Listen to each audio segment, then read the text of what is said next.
about 07. It's a vintage where the quality of the vigneron, we say, the person who is working outside in the field, who have his feet in the underground, is very important, because at the beginning we had a very nice month of April, May. It was a very early vintage. Out of those past 10 years, it was the earliest.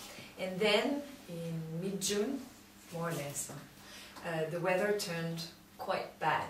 It was cold, we had some rain. Unlike what people are thinking, we did not have a lot of rain, not much more than what we had in the past. But the rain was coming very often, you know, like a watch. So we had a lot of pressure on mildew and different kind of illness. So we had to be outside and look at the vineyards and be clever. And we had to invest a lot in green harvest, in taking out leaves and all that kind of works that we do. But we've been doing all those past 10 years. But we had to be out. There were no holidays in August. And if people had done their work outside in the vineyard, because of September, I'm sorry, it's hard for me in English, September was great, October was great, so if people could leave their grapes outside, they could get the ripeness. It was a very long cycle. Very long.